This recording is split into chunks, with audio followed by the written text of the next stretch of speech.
So today I hope I can give you some very practical and useful information about resources that your providers at the school, such as speech and language pathologists or community mental health service providers, can use. You already have a lot of access to background information regarding 22q or velocardiofacial syndrome, whichever one that you prefer to call it, on the VCSF website about some of the common learning differences and behavioral differences. So I'm only going to be going over that in terms of an overview, but I'll be emphasizing more resources that you can use.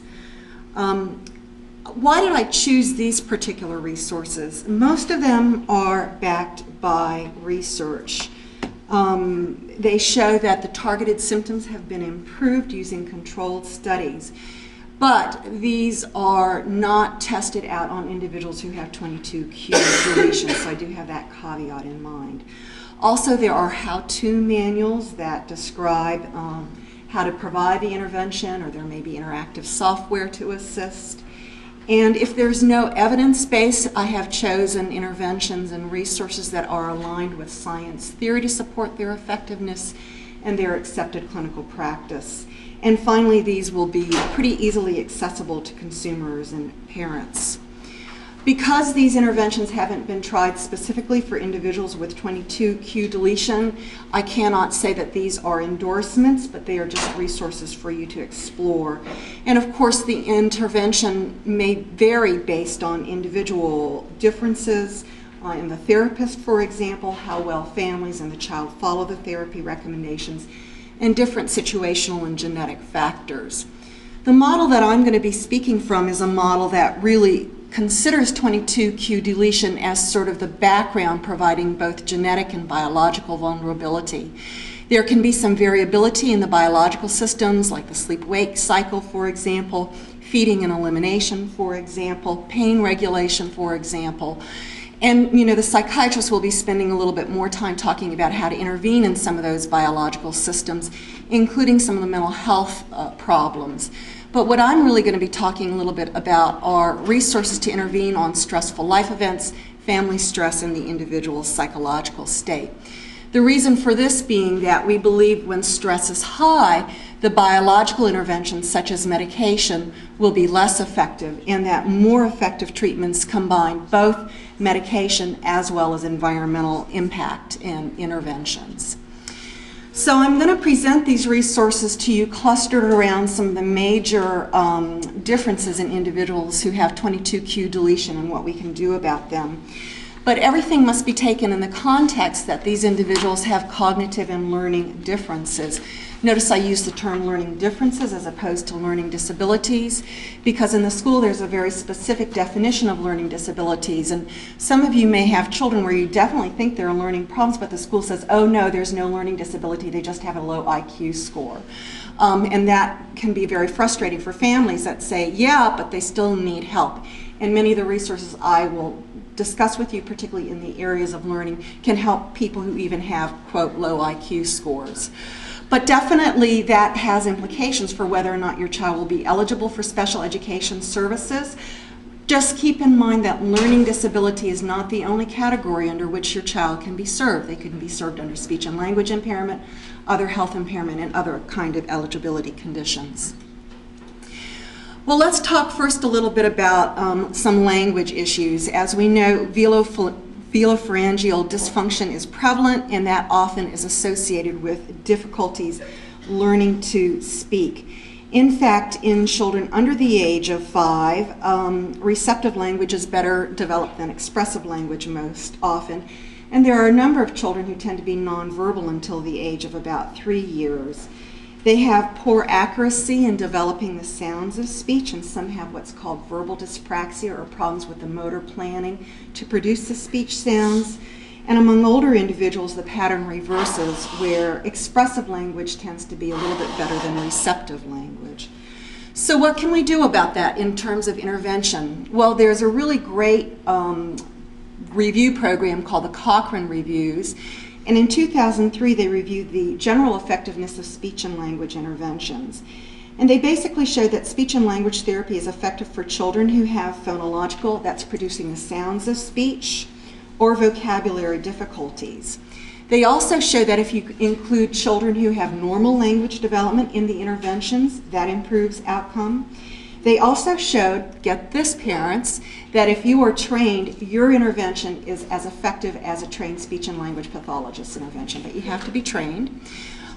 Generally, the belief is that you need more than 8 weeks of therapy. More therapy is better. And there is, unfortunately, for the older children who have 22q deletion syndrome, less evidence for benefit for receptive language difficulties. But when we get into some of the reading, I can talk about some things that may be beneficial. In regards to specific interventions for speech and language issues, the Harrimans Center has done a number of well-designed, controlled research studies, and they have 2 manualized treatments. These are treatments that are written up that specifically tells the therapist how to do them. And later on, when we have questions, I can show you how to link up to some of these websites and find specific details. But if you're curious, you can get this on our website and just click on these links. They're supposed to be live. There are 2 interventions specifically that I think probably would be useful for this population. One is called It Takes 2 to Talk, and these are for late talking toddlers or preschools who have specific language impairments, and for children under the age of 5 who have cognitive and developmental problems. More Than Words is a program very similar to It Takes 2 to Talk, but it's more designed for young children who have autism spectrum disorders. And since children who have 22q deletion may have some more vulnerability to social communication and autism spectrum disorders, this is a very useful program. It's very interesting to think that the basis of these 2 interventions really is very similar to a program that I'll be talking about in a little bit called Parent-Child Interaction Therapy or Parent-Child Interaction Training. That is some of the precursor programs to helping children who have ADHD. So if you involve your child in this program, you're doing some of the very early interventions that are effective for children who have behavior problems or ADHD. In order to help children who may have problems with verbal dyspraxia, the PROMPT program, and PROMPT stands for Prompts for Restructuring Oral Muscular Targets, has some research saying that it's particularly effective for children who have speech production problems. Moving on now, we know that individuals who have speech and language problems as they mature become more vulnerable and at risk for having problems learning to read and problems learning to write.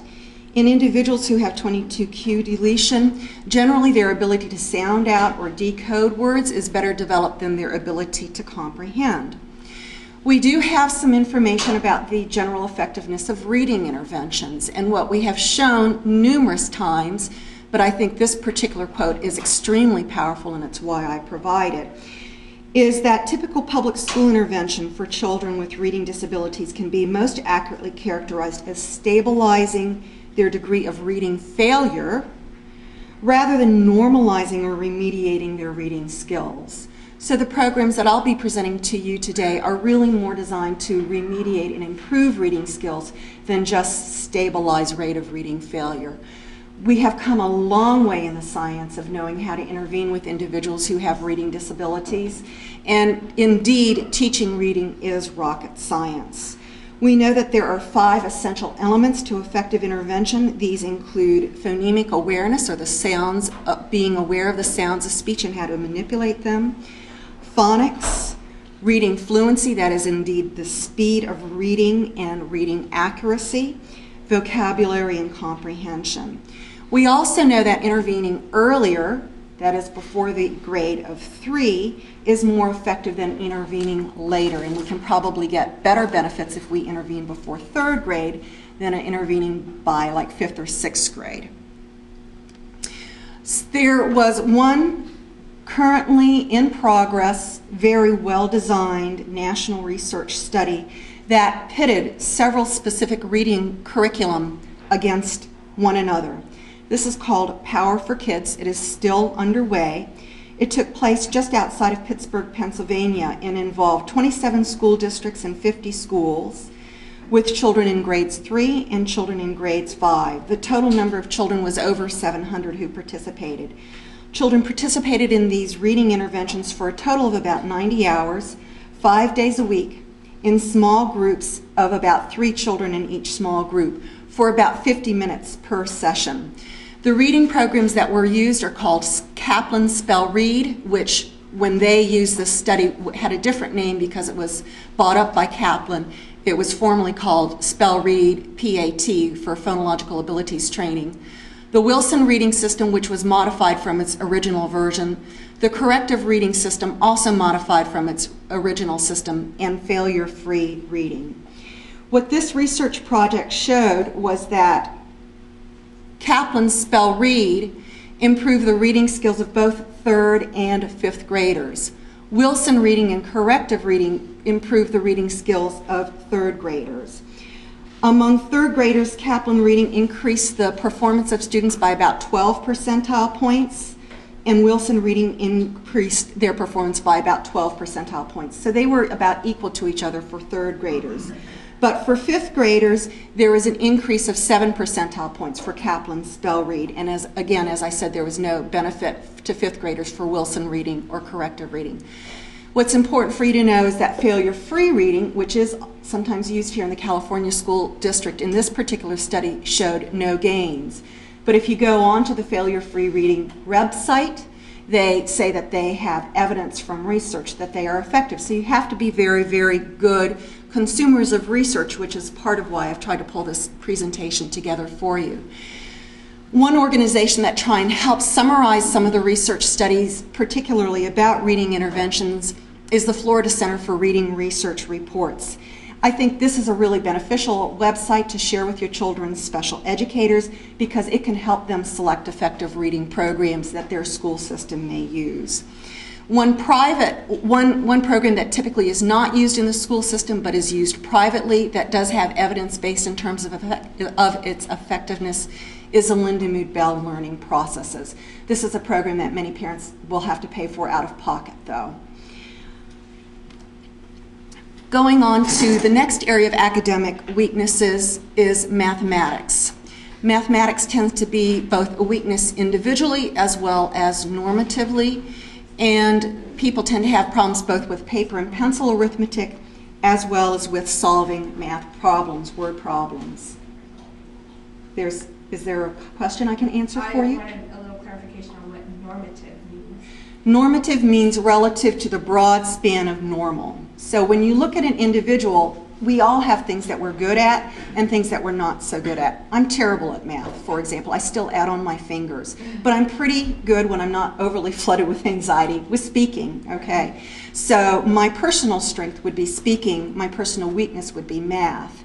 But if you put me up against the general population, I mean, I do have a Ph.D., so relative to an average person, my math skills actually might be better than average. So it still even might be a normative strength, although for me, math is a personal weakness. Okay. Does that make sense? Yeah. Okay. Good question, though. Thanks. Please stop me if there's any lingo I'm using that you don't understand. So the state of affairs in terms of mathematics interventions is a little bit less research than in regards to reading interventions. And there actually are few, if any, studies that really evaluate specific mathematics curriculum. But the research base does point us to directions that show particular strategies that are effective for students who have mathematics problems. Specifically, we know that if the individuals have specific, systematic, individualized graphic progress reports given both to the teacher and to the student about their progress reaching specific goals, that can be beneficial. Using peers, not only to tutor, so you have a peer who's normal in math tutoring, but also to be tutored by the student who has a learning disability. That's sort of an unconventional concept, can be effective. Explicit teaching also is effective, where you specifically talk about the rules and the procedures used to teach math with many, many rich examples, and then providing parents with regular feedback about the success of their student. What kinds of things did their student do that showed persistence to the task, effort, understanding concepts, positive feedback. Negative feedback was not beneficial. Another area that is impaired in individuals or less well developed in individuals with 22q deletion are executive skills. And by this I mean things like being able to attend selectively, like most of you are hopefully attending to my voice instead of the buzzing of the lights overhead or the fans, or that you're hungry. Flexibility in terms of shifting attention, so shifting from the fact that maybe you're feeling kind of uncomfortable in your seat here and you'd like to get up and walk around, but shifting your attention back to my voice. Executive functions also can include working memory, and we know that in individuals who have 22q deletion, there are certain memory strengths, but there also are some memory weaknesses. So being able to recall narrative, like paragraphs, for example, and spatial memory are weak. But if you teach the individual lists, like basic names of states, for example, in list form, that tends to be a personal strength. So let's talk about a little bit more specifically executive functions, and then get into some interventions that may be beneficial. Executive functions include inhibitory control, like resisting habits, temptations, and distractions. Working memory involves holding information in mind while using that information to do other tasks. Cognitive flexibility is that shifting that I talked a little bit about. There has been research that shows that executive skills actually predict literacy and math achievement, and when you have teachers working with students in any of these reading interventions or mathematics interventions, they can usually predict who will benefit from their program because those individuals have better executive skills. The good news is we can teach executive skills perhaps as early as preschoolers, but again, these studies haven't been applied to individuals with 22q, so I can only take what the research has shown in individuals who are high risk for executive problems. The tools of the combined curriculum was used with children in preschool to kindergarten to explicitly teach executive skills. Things such as making a play plan, writing it down, modifying the plan based on the materials that are available. This program also emphasizes social play and social skills development. There is a program called Learning the Ropes for Improved Executive Function that was developed initially for individuals with high functioning autism who also have executive problems, that has been used for older students like upper middle school and high school students. The people that developed this program, Learning the Ropes, are here in Northern California, and they can come and consult to your school about implementing the curriculum at your school for your student and or for other students. I can tell you executive problems are huge issues in our society. We talked a little bit about working memory being a subcomponent of executive problems that are weak in individuals with 22q deletion. Well, there are techniques to teach memory devices or mnemonic instruction, and the websites that I have up there are two that are listed that will give you specific examples of mnemonic instruction. One is, let's say I wanted to learn the association between the name of the state Arkansas and the capital Little Rock. Well, you can develop a visual image of a little rock holding a saw, sawing a can with the arc in the background to get some visual imagery going. And there are many, many other mnemonic instructions. And what the research shows is actually you can get the greatest instructional benefit from using these memory devices. Unfortunately, the testing that proves this has been done more on teacher-designed tests rather than tests that have been designed to look at the normative population. Again, that term normative comes up. So we don't really know, do we get the same effect for these as we do for some of the reading interventions? But definitely on teacher-designed tests, these mnemonic devices are very effective. But they work best for factual information, which again may be an area of strength actually for people who have 22q deletion syndrome.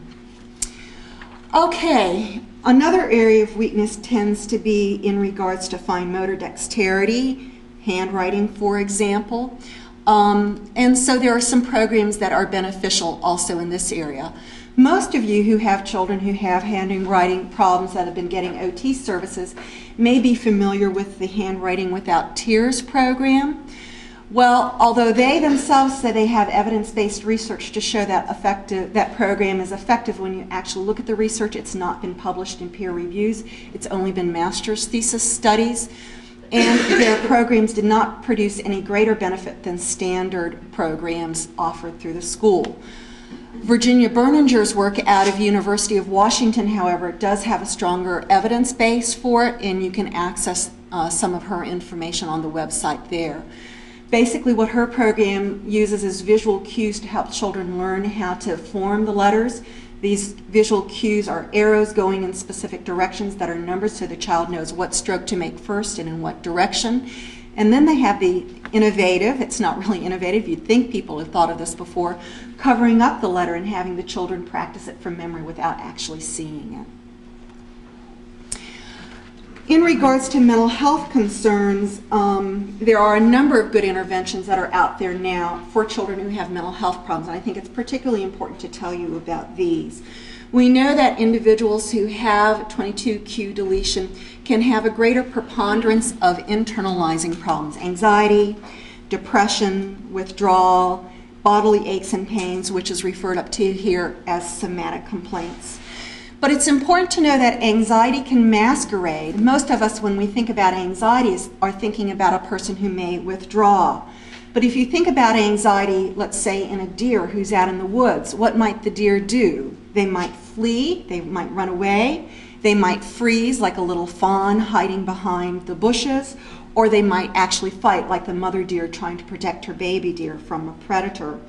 So we can have anxiety manifest as anger, for example, and we can have anxiety manifest as oppositional and defiant disorder. And I think this gets lost a lot because people look at the superficial behaviors as opposed to look at what may be underlying. There are a number of good interventions for anxiety and depression. Randomized clinical trials show that it's better to treat than to wait, and that treatment that is structured and systematic and guided by a manual is better than usual care, like, for example, just at your health maintenance organization where you just might be having talk therapy, or traditional counseling, the kind that most people think about laying on the couch and telling about, you know, how badly you were treated by your parents. When treating anxiety, cognitive behavioral therapy appears to produce the largest benefit. When treating depression, however, cognitive and non-cognitive treatments appear to produce equal benefits. What do we mean by cognitive behavior therapy?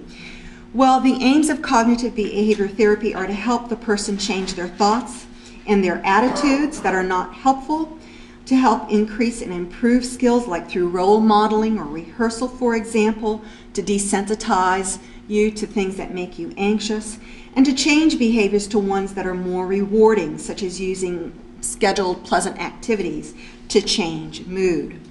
The Association for the Advancement of Behavior Therapy has a great website that can give you fact sheets that you can share with your educators. It can help you choose and find a therapist in your area who may specialize in cognitive behavior therapy. Some of the interventions for anxiety that have been shown to be effective, particularly for children, is the Coping CAT curriculum, and there are workbooks that are available on the website that I have up there, and shortly they will have an interactive CD-ROM called Cope Camp-A-Lot that uses these workbooks and puts them in an interactive method for students to be able to participate in to reduce anxiety. There are interventions for children who have obsessive compulsive disorder, a subtype of anxiety. The OCD in Children and Adolescents Cognitive and Behavioral Treatment Manual is a very good program. It's a manualized program. A therapist can pick it up and read it and implement it. You as family members can read it and know how to work with your child if you can't get a therapist, for example, to work with you. Although many of these programs are hard to implement without having a therapist. It's about a 12 to 20 session program that occurs in 4 phases. And there has a specific chapter in this book, thank you, devoted to working with the school system. As I noted, anxiety does masquerade sometimes in other ways, such as anger. This website also has information about anger management materials for children. And there's a really great interactive website that maybe if we have time during the break I'll take you to that has interactive exercises for children called Angry's Out. Although these exercises are based on cognitive behavioral therapy, there are a few fringe element kinds of exercises also included. that don't have evidence base, like acupuncture, acupressure, tapping. So again, if you use this website, not everything on it is evidence-based. Anxiety can also masquerade as oppositional defiant disorder. This is where the parent-child interaction therapy program comes in with its cousins, such as helping the non-compliant child. And these programs also have been used for children who have ADHD very effectively. Finally, we talk a little bit about some social problems and some problems with thought processes. Dr. Marjorie Solomon, her information is on the website, presented in 2007 about intervening with social communication problems. So I will not be talking about that today, but I will talk about some interventions for individuals who have schizophrenic-like behaviors. There has been research done by Michael Goldstein, who has now passed away, and his colleague Miklowitz, called family-focused therapy that shows you can decrease the relapse rates for individuals who have schizophrenia and bipolar disorder using these programs. This is a 21 psychoeducational session program that's delivered over 9 months conjointly both with the individual and with the family who has the disorder. Generally, this program is provided after there has been a crisis, such as a hospitalization, and I've not really seen it gone down with really young children. It's used more with young adults and maybe people who have been in college for a while, for example, or older high school students. How do you access the mental health system? We have fee-for-service, we have health insurance, and then you can also access services through the County Department of Mental Health. Fortunately, through the public school system, there's something called Chapter 26.5 Mental Health Services, also sometimes known as Assembly Bill 3632, that says students who are on an IEP who have mental health problems that's interfering with their ability to benefit from their educational program can be eligible for getting mental health services through the IEP, through the county mental health program. Usually the school district has to try and provide some sort of services first, like parent counseling and training or guidance counseling. The student has to be eligible for special education or on an IEP, but they don't have to be identified as an individual who has a severe emotional disorder to be eligible. They can have a learning disability, they can have an other health impairment, but their emotional features have to be significant, and it can't be just the result of an environmental problem, for example. And the student's cognitive ability has to be at a level where the county mental health feels like they can benefit from services.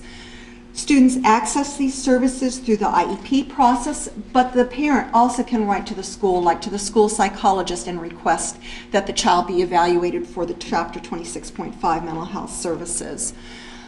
After the parent signs the assessment plan, there is a 50-day period between when the assessment must be completed and then reviewed with the IEP to determine if the child will be eligible for those services and what the recommendations will be. And you can ask for the assessor to be present in the IEP. If the child is eligible, they might get individual therapy, they might get group therapy, you can get family psychotherapy, some instances day treatment and case management, and monitoring of medication, not prescribing medication, but monitoring medication. School district personnel cannot change the recommendations from that county mental health evaluation, and those recommendations then become part of the individual education plan. It is hard to get these services. There are lots of hurdles to jump across. But if you disagree with the decision, if you feel like your child has a mental health condition that's interfering with their ability to benefit from their IEP, this is who you would contact. Again, that's why you need to keep a paper trail and put things in writing. And because, particularly in this day and age where we're looking at a 10% across the board cut in funding, sometimes there's a debate between the school and the county mental health who's actually going to pay for the services. And here is who you can contact if your school has that debate. So I did it in 29 minutes, 1 minute longer than when I practiced it.